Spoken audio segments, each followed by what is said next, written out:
Si en ce moment tu publies sur Amazon KDP, que tu avances, que tu apprends, que tu testes des choses, mais que parfois tu sens que ta motivation c'est un peu comme les montagnes russes, cette vidéo est faite pour toi.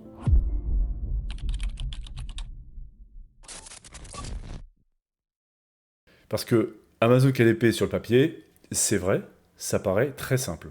Tu crées un livre, tu le publies, Amazon s'occupe de l'impression, de la livraison, du paiement, et toi, tu touches des royalties. Alors, dit comme ça donne presque l'impression que tout est fluide, que tout est automatique et que tout va s'enchaîner naturellement. Mais quand tu es vraiment dedans, tu comprends vite une chose, KDP est simple à lancer, oui, mais beaucoup moins simple à faire grandir. Et je pense que c'est important de le dire avec honnêteté. Tu peux avoir des moments où tu es super motivé. Tu trouves une idée de niche qui peut paraître excellente, tu construis ton livre autour de ça, tu imagines déjà les ventes, tu te dis que cette fois-ci, ça peut vraiment décoller. Ça, on l'a tous ressenti à un moment donné. Et puis, quelques jours après, tu regardes ton tableau de bord, tu vois très peu de ventes, voire aucune vente, et d'un coup, ton énergie redescend.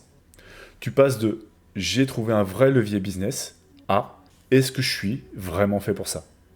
Et franchement, c'est ok. C'est totalement ok, c'est humain. Ce business joue beaucoup avec notre mental.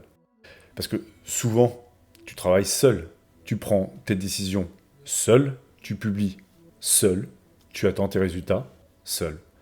Et parfois, entre ton effort et les ventes, il y a un décalage énorme. Et c'est là que beaucoup de personnes commencent à perdre confiance en eux.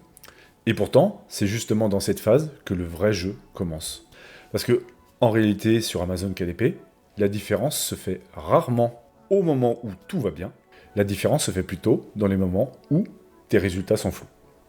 Les moments où tu dois continuer à réfléchir alors que tu n'as pas encore de preuves fortes que Amazon KDP fonctionne pour toi.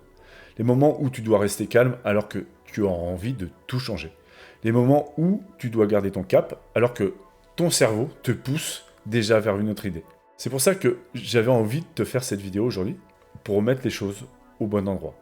Si tu avances avec un cadre, si tu progresses, si tu analyses ce que tu fais vraiment, si tu corriges intelligemment, tu es déjà en train de prendre de l'avance sur les autres. Même si les résultats ne sont pas encore énormes pour toi, même si ta bibliothèque est encore petite, même si tu as encore beaucoup de choses à comprendre derrière, parce que KDP, il faut le voir comme un vrai business d'accumulation. Tu accumules de l'expérience, tu accumules des données, tu accumules des livres, tu accumules aussi une compréhension de marché, tu accumules des réflexes. Et un jour, tout ce que tu as appris commence à se connecter. Au début, tu regardes Amazon comme un immense labyrinthe. Tu vois des niches partout, des concurrents partout, des couvertures également partout, et des mots-clés partout. Tu entends parler de BSR, de catégories, d'Amazon Ads, de taux de conversion, d'algorithmes, de niches rentables, de royalties, de pages produits. Et forcément, ça peut donner le vertige. Mais avec le temps, si tu travailles correctement, le chaos devient beaucoup plus lisible. Tu commences à comprendre pourquoi certains livres attirent l'œil, tu commences à voir pourquoi une couverture fonctionne mieux qu'une autre, tu commences à repérer les niches trop violentes pour ton budget à toi, tu commences à sentir quand une idée est intéressante, mais pas forcément rentable. Et surtout, tu commences à comprendre qu'un livre qui se vend, ce n'est pas juste un joli fichier publié sur Amazon. C'est une offre éditoriale, c'est une promesse, c'est une réponse à une attente précise, c'est un positionnement, c'est une cohérence entre le lecteur, le sujet, la couverture, le titre, la description, le contenu et ta stratégie. Et quand tu commences à voir ça, tu changes complètement de niveau. Tu ne publies plus juste pour publier, tu construis. Et ça, c'est une vraie bascule. Parce que la majorité des débutants restent dans une logique de réaction. Ils voient une idée, ils foncent. Ils voient une vidéo, ils changent de stratégie. Ils voient une niche qui fonctionne, ils vont la copier. Ils voient un concurrent qui vend, ils vont commencer à douter. Ils voient leur vente baisser, ils paniquent.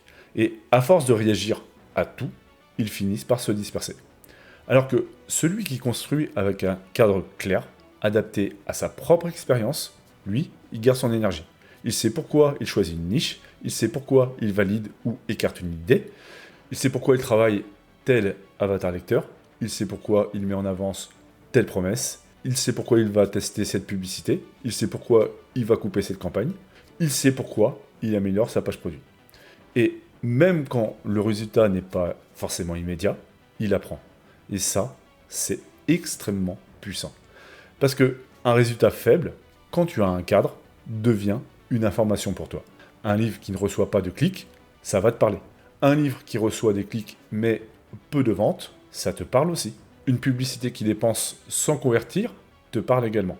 Une couverture qui ne déclenche rien, tu vas savoir quoi faire. Une niche qui vend chez les autres mais pas chez toi, tu sais ce qu'il faut faire. Tout devient matière à progresser. C'est exactement là que la persévérance devient intelligente. Alors, il y a la persévérance aveugle, celle qui consiste à refaire la même chose en espérant qu'un jour, comme par magie, ça fonctionne. Et il y a la persévérance stratégique qui consiste à continuer d'avancer en tirant une leçon de chaque étape. C'est cette deuxième forme qui va t'amener beaucoup plus loin. Tu n'as pas besoin de t'épuiser, tu n'as pas besoin non plus de publier dans tous les sens, tu n'as pas besoin de courir après toutes les tendances, tu as juste besoin d'un système clair, d'une progression solide et d'une vraie capacité à rester dans le game suffisamment longtemps pour comprendre ce que beaucoup abandonnent avant même d'avoir compris. Et c'est là qu'il y a un point que j'aimerais vraiment te transmettre. Sur KDP, beaucoup de personnes abandonnent juste avant que les choses commencent à devenir vraiment intéressantes pour eux. Elles publient quelques livres, elles ne voient pas tout de suite les résultats espérés, elles concluent donc que le business ne fonctionne pas. Mais souvent, elles étaient simplement au début de leur courbe d'apprentissage. Elles commençaient à peine à comprendre les niches. Elles commençaient à peine à lire les signaux. Elles commençaient à peine à voir leurs erreurs. Et au lieu de transformer ça, ces erreurs, en expérience, elles se sont arrêtées. Toi, si tu arrives à passer cette phase avec lucidité, tu gagnes déjà quelque chose que beaucoup n'auront jamais. Une vraie lecture du terrain. Et cette lecture du terrain, crois-moi, ça vaut de l'or. Parce que une fois que tu comprends mieux comment Amazon réagit, comment les lecteurs vont te choisir ou pas, comment les pages produits convertissent, comment les niches évoluent dans le temps, et tu regardes plus KDP de la même façon. Tu deviens beaucoup plus calme, beaucoup plus précis, beaucoup plus patient. Et aussi beaucoup plus dangereux pour tes concurrents. Pendant que certains cherchent encore la niche magique, toi, tu apprends à construire des projets cohérents. Pendant que certains changent de stratégie tous les 15 jours, toi, tu renforces ton propre système. Pendant que certains publient au hasard, toi, tu ajustes. Pendant que certains s'arrêtent dès le premier vrai mur, toi, tu comprends que ce mur faisait partie du chemin. Et ça, c'est inspirant. Parce que ça veut dire que tu n'as pas besoin d'être parfait aujourd'hui, ok ? Tu as besoin de rester en mouvement avec intelligence. Tu peux d'ailleurs commencer avec peu de budget, peu d'expérience. Tu peux commencer sans être un véritable expert de l'écriture, j'en suis pas un. Tu peux commencer sans avoir une immense bibliothèque de livres, mais tu dois construire tes livres avec cohérence. Tu dois apprendre à faire de meilleurs choix, et surtout, tu dois éviter de juger ton potentiel à partir de tes premiers résultats. C'est très important. Tes premiers résultats ne montrent pas forcément jusqu'où tu peux aller. Et donc, ils montrent surtout ton niveau actuel de compréhension du marché à l'instant T. Et bonne nouvelle, ton niveau actuel, il peut évoluer. C'est ça qui est beau dans ce business. Au début, tu vois une niche, ensuite, tu vois un marché.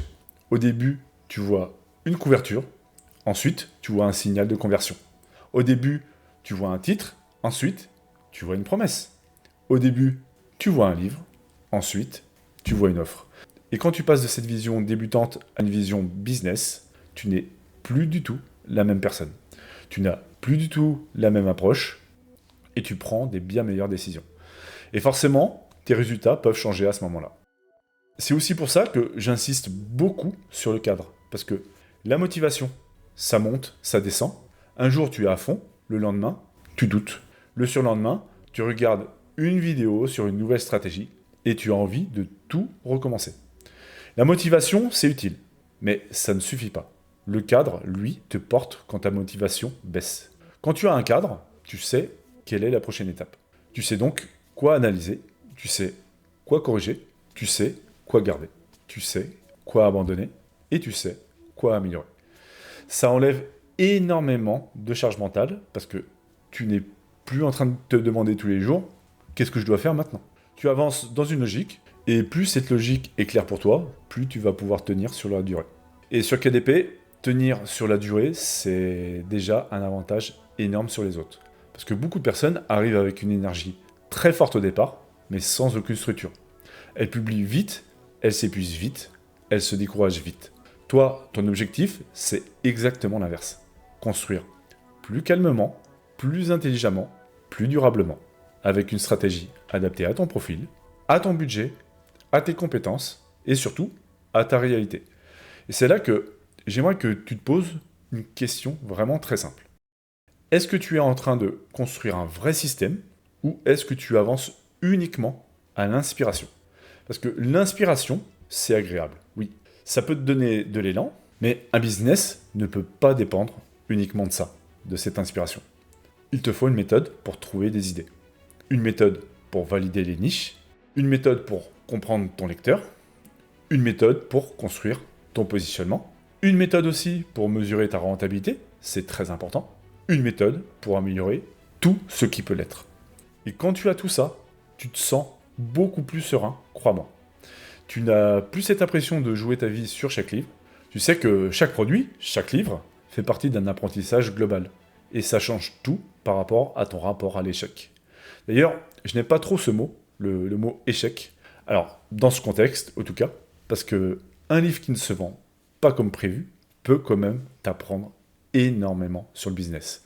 Il peut t'apprendre que ton titre était trop vague, que ta couverture n'était pas assez lisible, pas assez travaillée, que ta niche était trop concurrentielle, que ta promesse était plutôt faible, que ton prix était mal positionné, que ta page produit manquait de confiance par exemple, que ton avatar lecteur n'était pas assez clair. Et si tu tires une vraie leçon de tout ça, ce livre n'était pas inutile finalement. Il t'a payé en expérience. Et parfois, cette expérience vaut beaucoup plus cher que quelques ventes par-ci par-là, parce qu'elle va améliorer tout simplement tous tes prochains projets. Donc si aujourd'hui tu es dans une phase plus lente, une phase de doute, une phase où tu regardes tes résultats avec un petit peu de frustration, prends ça comme un moment de recalibrage. Respire, regarde tes chiffres, regarde ton livre, regarde ta niche, regarde ta page produit et demande-toi, qu'est-ce que je peux comprendre ici? L'objectif, c'est pas de te juger, l'objectif, c'est de progresser. Le but, c'est pas d'avoir raison, ok? Le but, c'est de devenir meilleur. Et je te dévoile pas un scoop, hein. Sur Amazon KDP, c'est celui qui devient meilleur, projet après projet, qui finit par se détacher de la masse. Pas du jour au lendemain, évidemment. Alors, c'est pas une baguette magique, hein. On n'est pas dans Harry Potter, hein. C'est une progression réelle. Et cette progression peut devenir extrêmement puissante. À un moment, tu vas créer un livre avec une meilleure niche, puis un autre avec une meilleure couverture, par exemple, une autre avec une meilleure promesse, puis un autre avec une meilleure page produit, puis un autre encore avec une meilleure stratégie publicitaire. Et petit à petit, ton niveau moyen augmente. Et quand ton niveau moyen augmente, tes chances de réussite augmentent avec lui. C'est ça, construire un vrai business KDP. Ce n'est pas chercher le coup parfait, c'est augmenter ton niveau de décision encore et encore. Et je pense que cette vision est beaucoup plus saine parce qu'elle te remet en responsabilité, mais sans te mettre une pression absolue sur les épaules. Tu n'as plus besoin de tout réussir maintenant, ok? Tu as juste besoin d'avancer mieux que la semaine dernière, de comprendre un peu plus, de structurer un peu mieux, de prendre de meilleures décisions. Et si tu fais ça pendant plusieurs mois, même plusieurs années, tu peux vraiment créer quelque chose de solide sur le long terme. Alors oui, KDP demande de la patience, c'est vrai. Oui, il y aura des moments où tu douteras. Oui, tu vas publier des livres qui feront moins bien que prévu. J'en ai eu plusieurs. Oui, tu vas devoir corriger, apprendre, recommencer, t'améliorer. Mais c'est ça aussi qui rend ce business intéressant.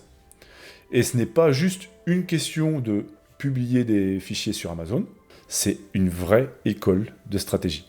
Tu apprends le marché, tu apprends la psychologie client, tu apprends la conversion, tu apprends aussi la publicité, tu apprends la rentabilité, très important la rentabilité, tu apprends aussi à mieux utiliser l'IA, bref, tu apprends à construire ton offre.